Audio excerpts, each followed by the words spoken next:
হয়, আপোনালোকে নিশ্চয় জানে যে আমাৰ লোকসভা ইলেকশ্যনটো অনুষ্ঠিত হৈ গ'ল আৰু মাত্ৰ মাজত কেইটামান দিন বাকী হৈ আছে আৰু এই কেইটা দিনৰ পিছতেই আপোনালোকৰ এই যিটো হিচাপ নিকাচ জল্পনা কল্পনা ইয়াৰ সম্পূৰ্ণৰূপে অন্ত পৰিব।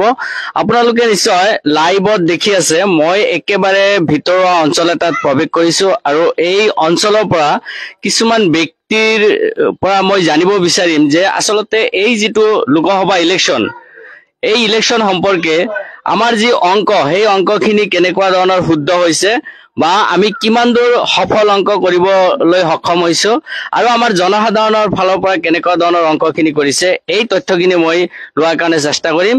তো এইটো হৈছে এটা সৰু বজাৰ আৰু একেবাৰে ভিতৰুৱা অঞ্চল আৰু ইয়াতে মই জানিব বিচাৰিম, ইয়াতে এজন ব্যক্তি আছে তেখেতৰ পৰা এই যে আমাৰ যিটো ইলেকশ্যন হৈ গ'ল, এই ইলেকশ্যনত আচলতে ইয়াতে কাৰ প্ৰভাৱ বেছি দেখা গৈছে, ৰকিবুল নে আজমলৰ? কংগ্ৰেছৰ মানে ৰকিবুলৰ প্ৰভাৱটো বেছি দেখা গৈছে। ইয়াৰ আগত আচলতে কাৰ প্ৰভাৱ আছিল এইখিনি এলেকাত?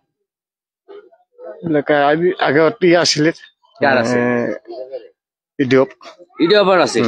সেই ইডিএফৰ ঠাইত বৰ্তমান কংগ্ৰেছৰ ঢেউটো বেছি হৈছে। কি কাৰণত বেছি হ'ল ক'ব পাৰিব? নাজানে।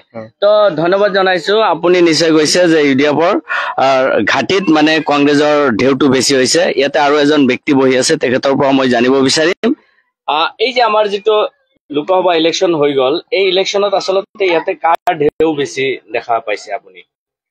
কি কম মানে ৰকিবুলৰ ঢেউ বেছি দেখা পাইছে নে আজমলৰ ঢেউ বেছি দেখা পাইছে? মানে কোনে হাঁহি মাৰিব বুলি আপোনাৰ আশা?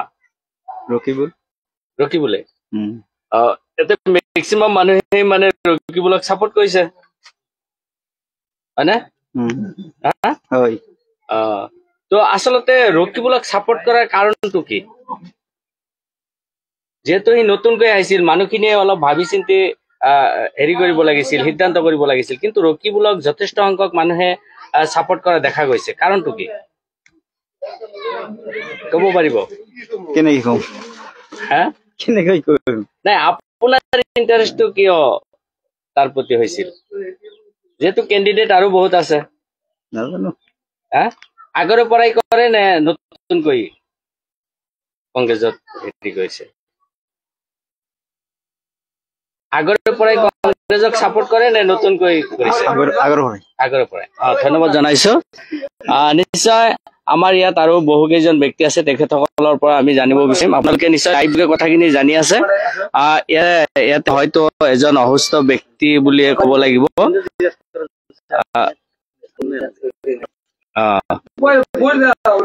যি নহওক, আমাৰ ইয়াত ব্যক্তি আছে, তেখেতসকলৰ পৰা আমি জানিব বিচাৰিম। আপুনি লোকসভা ইলেকশ্যনত আচলতে কাৰ প্ৰভাৱ ইয়াতে? ইডিঅফ কৰিছো, আন মানুহ কোনে দিছে মই নাজানো নহয়, মই ইডিঅফ কৰিছো এইটো জানো। ইয়াতে যিটো হাৱা বতাহ আচলতে কাৰ ফালে গতি কৰিছে বুলি ভাবে? বহুত মানুহ ভাবে এইটো কংগ্ৰেছে ভোট দিছো, মই ইডিঅফ দিছো, কোনে কিমান ভোট পাইছে মই কেনেকে কম? আন্দাজ কেনেকুৱা? আন্দাজে মোৰ এইটো আপোনাৰ যিটো আমাৰ এইটো মন্দিৰ সমষ্টি হয়, মন্দিৰ সমষ্টিৰ ভিতৰত ইয়াতে ইডিঅফটো বেছি পাইছে। মই ভাবিছো ইডিঅফ বেছি পাইছে। এইটো আপোনাৰ যিটো চাচা যিটো আপোনাৰ ধুবুৰীতে মই শুনিছো তাতে বোলে কংগ্ৰেছটো বেছি পাইছে ভোট, এইটোৱে জানো। এতিয়া বিভিন্ন ঠাইত বিভিন্ন মতামত থাকিবই, ডাঙৰ কথা নহয়। আৰু ইমান বৃহৎ এৰিয়া এটা, ইয়াৰ পৰা আমি সঠিক তথ্য আমি পোনে পোনে পাব নোৱাৰো, কিন্তু আমি সাধাৰণ একোটা এলেকাৰ খবৰখিনি ল'ব পাৰো যে তাত কেনেকৈ আমাৰ যিটো 8 নম্বৰ খণ্ডত এইটো আপোনাৰ 80% ভোট পাইছে ইডিঅফে। হয় নেকি? হয়। নিশ্চয় আপোনাক ধন্যবাদ দিছো, আপোনাৰ নিজৰ মতামত খিনি ব্যক্ত কৰাৰ কাৰণে। মই এজন ব্যক্তিৰ ওচৰলৈ পুনৰ বুজাম, আপোনাৰ কেনেকুৱা চলিছে এইখিনি? আমাৰ ইয়াত কংগ্ৰেছত ভোট বেছি পাইছে। কংগ্ৰেছে চাওক, একে ঠাইত বহি আছে, এজনে নিশ্চয় ইউডিএফে বেছি পোৱা বুলি কৈছে আৰু আনজনে কংগ্ৰেছে বেছি পোৱা বুলি কৈছে। মই আপোনাক এটা প্ৰশ্ন সুধিব বিচাৰো, আচলতে আপুনি কংগ্ৰেছৰ আগৰ পৰাই দিয়ে নে নতুনকৈ? আগৰে পৰা। তো আচলতে দেখা যায় যে দলীয় মানুহখিনি দলতে ভোট দিয়ে। এই ক্ষেত্ৰত আপুনি আচলতে কোনটো দলত বেছি ভোট পোৱাৰ সম্ভাৱনা বুলি ভাবিছে? আমাৰ ইয়াত যিটো ৱাৰ্ডত ভোট হৈছে তাত কংগ্ৰেছত বেছি হৈছে। কংগ্ৰেছে হা অ ইয়াতে কি কংগ্ৰেছৰ ভোটখিনি বেছি আছিল নে ইউডিএফৰ ভোট? আগতে ইডিঅ'ৰ বেছি আছিল আমাৰ ইয়াত মানে প্ৰেচিডেণ্ট ইডিঅ'ৰ আছিল। হয় হয় হয়, কিন্তু এতিয়া মানে লোকসভা আমাৰ সম্ভাৱনা আছে। কমিছে। তো যিকে নহওক এখেতে কিন্তু নিজৰ মতামতখিনি দিছে আৰু ভাল কথা এটা কৈছে যে আগতে ইয়াতে ইউডিএফৰ ঘাটি আছিল আৰু সেই ইউডিএফৰ ঘাটিৰ পৰা বৰ্তমান কংগ্ৰেছে বেছি পাবলৈ সক্ষম হৈছে বুলি কৈছে। আৰু এজন ব্যক্তি আছে তেখেতৰ পৰা মই জানিব বিচাৰিম, আপুনি কওকচোন। প্ৰথমতে আপোনাৰ চেনেলত ধন্যবাদ কৰিছো। মানে কথা যে আমাৰ 2 নম্বৰত এইটো লোকসভা ইলেকশ্যন হৈ গ'ল, ইতিমধ্যে মানে আমি ইডিএফ কৰা মানুহ গম পাইছে। কিন্তু আমাৰ হিচাপত মানে আমি ইডিএফ কৰো, তথাপি ইয়াত আমাৰ 2 নম্বৰ ৱাৰ্ডত মানে কংগ্ৰেছৰ ভোটটো বেছি পৰিছে, 60% পৰিছে আৰু। হয় নেকি? তাৰমানে তাৰপিছত মানে এই কথাখিনি আপুনি নিশ্চয় উপলব্ধি কৰিছে যে ইয়াতে কংগ্ৰেছৰ ভোটখিনি বেছি পৰিছে। তাৰমানে এটা ঢেউ আহিল যে মানে ইলেকশ্যন হোৱাৰ এসপ্তাহ মান আগত মানে বদৰুদ্দিন আজমলৰ কথা আছিল, কিন্তু এতিয়া মানে মানুহে গম পালে যে চেণ্ডেলত মানে কংগ্ৰেছ চৰকাৰ আহি যাব। তাৰ কাৰণে মানে ডিউটি কমি গ'ল তাৰ এই আজমলৰ। তাৰ কাৰণে মানে ৰকিবুল হুছেইনে ভোটখন বেছি পালে আৰু। আমি জানা মতে নিশ্চিত হ'ল আৰু এতিয়া মানে MP সম্ভাৱনা যথেষ্ট। ধন্যবাদ দিছো আপোনাক। এই যে আমি গ্ৰাউণ্ড ৰিপৰ্ট লৈছো, আপোনালোকে নিশ্চয় দেখা পাইছে যে একেবাৰে গাঁৱলীয়া পৰিৱেশত মই পৰিছো আৰু ইয়াত থকা বিভিন্ন ব্যক্তিসকলৰ পৰা আমি এটা ৰিপৰ্ট লোৱাৰ কাৰণে চেষ্টা কৰিছো। আৰু তেখেতসকলে কিন্তু সুন্দৰ যুক্তি দিছে যে য'ত কি আছিল AIUDFৰ ঘাটি আছিল, তাত কংগ্ৰেছৰ যথেষ্টখিনি ভোট আছে। তো এইখন চাৰ দোকানতো যথেষ্টখিনি মানুহ আছে, তেখেতসকলৰ পৰা মই অলপ মতামত লোৱাৰ কাৰণে চেষ্টা কৰিম। আপোনালোকে নিশ্চয় দেখা পাইছে যে মই একেবাৰে পোনে পোনে চাহৰ দোকানত প্ৰৱেশ কৰিছো আৰু আগতেও মই তাতে কেইবাজন ব্যক্তিৰ পৰা প্ৰশ্নখিনি সুধিছো, তেখেতসকলে উত্তৰখিনি দিছে। অলপ কাইণ্ডলি ক'ব আপোনালোকে, মই এটা আপোনালোকৰ পৰা জানিব বিচাৰিম। এই যে যিটো আমাৰ লোকসভা ইলেকশ্যন হৈ গ'ল, ইয়াতে আচলতে প্ৰভাৱ বেছি দেখা পাইছে নে ৰকিবুলৰ প্ৰভাৱ বেছি দেখাইছে?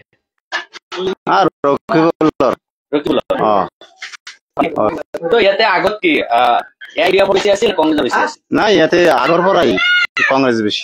কংগ্ৰেছৰ বেছি। তো যিকি নহওক আপুনি যিখিনি মানুহ দেখা পাইছে, নতুনকৈ ইউডিএফৰ পৰা কংগ্ৰেছত গৈছে নে কংগ্ৰেছৰ পৰা ইউডিএফলৈ গৈছে বুলি দেখা পাইছে? আমাৰ এইফালেতো সেনেকুৱা যোৱা নাই, অহাও নাই। মানে যিটো দলত আছিল সেই দল হিচাপতে পাই দিছে নাকি? ভোট কেইটা বেলেগে দিতে পাৰে, এইটোতো বুজা নাই। তো ভাল কথা কৈছে যে আচলতে দলীয় মানুহখিনিয়ে দলৰ ভোটখিনি দিছে। ইয়াতে হয়তো তেনেকুৱা বৰা টুটা হোৱা নাই। আৰু এজন ব্যক্তি আছে, তেখেতৰ পৰা জানিব বিচাৰিম। আপুনি কওকচোন, এইবাৰ যিটো ইলেকশ্যন হ'ল ইয়াতে আচলতে কাৰ হাঁহি মাৰাৰ সম্ভাৱনা আছে? আমিতো জানো আৰু কংগ্ৰেছে হাইটে মাৰিব। কংগ্ৰেছে মাৰিব? কি যুক্তিত কৈ আছে? যুক্তি মানে সেইটো কংগ্ৰেছে ভাল কাম কৰে, সেইটো কাৰণে বিজেপিতে ভাল কাম কৰা নাই। বিজেপিয়ে আজমলে কি বেয়া কাম কৰিছে নেকি? আজমলেৰ কথা বেয়া কাম কৰা নাই, আজমলে কিন্তু কথা এইটো মোৰ সৰকাৰটো বদলি হব লাগে, সেইটো কাৰণে। তো ধন্যবাদ দিছো যে এখেতসকলে কিন্তু এষাৰ কথা কৈছে যে চৰকাৰ পৰিৱৰ্তন হ'ব লাগে আৰু সেইটো উদ্দেশ্য আগত ৰাখি তেওঁলোকে কিন্তু ভোটখিনি দিছে। আৰু ইয়াতে বিভিন্নজন ব্যক্তিয়ে মতামতখিনি দিছে। আমাৰ এই তলত দুজন ব্যক্তি আছে, তেওঁৰ পৰা জানিব বিচাৰিম। 1 মিনিট সময় অলপ ৰখিব। আপোনালোকক একেবাৰে খাস কথাখিনি মই জনাব বিচাৰিছো। ইফালে আহক। তো এই যে যিটো আমাৰ লোকসভা ইলেকশ্যন, এই ইলেকশ্যনত আপোনাৰ এই এৰিয়াৰ পৰা কোনে হাঁহি মাৰিব বুলি ভাবিছে? কোনে বেছি ভোট পোৱাৰ সম্ভাৱনা আছে?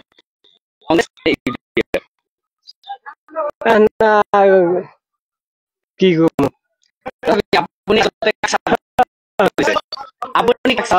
আমি তো কংগ্ৰেছক দিছে না? তো নিশ্চয় কংগ্ৰেছক দিছে, ভাল। আৰু ইয়াতে আচলতে বেছি ভোট ক'ত পৰিছে?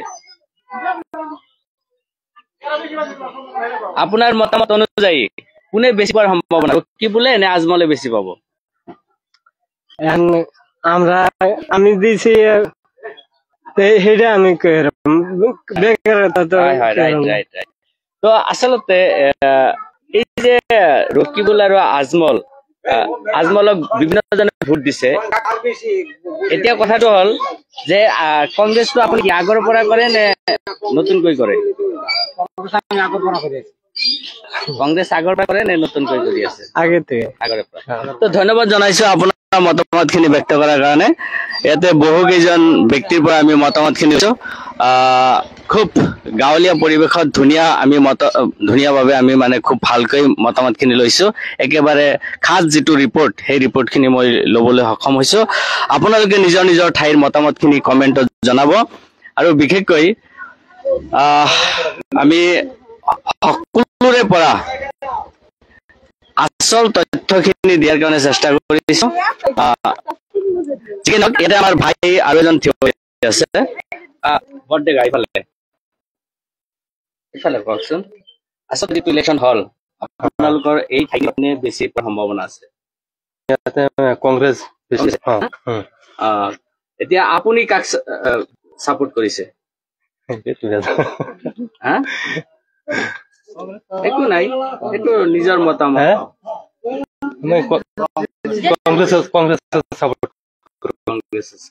কংগ্ৰেছ আগৰে পৰা কৰে নিজৰ কথাখিনি কৈছে যে আগৰে পৰাই কংগ্ৰেছ খিনি কৰে আৰু সেই হিচাপত ভোটটো দিছে বিশেষকৈ যদিও কংগ্ৰেছে বেছি ভোট পোৱা বুলি কৈছে কিন্তু আচলতে দলীয় হিচাপত ভোটখিনি হৈছে অৰ্থাৎ যিখিনি মানুহ AIDF তেওঁলোকে AIDF দিছে আৰু যিখিনি মানুহ কংগ্ৰেছত আছিল তেওঁলোকে কংগ্ৰেছত ভোট দিছে বুলি কৈছে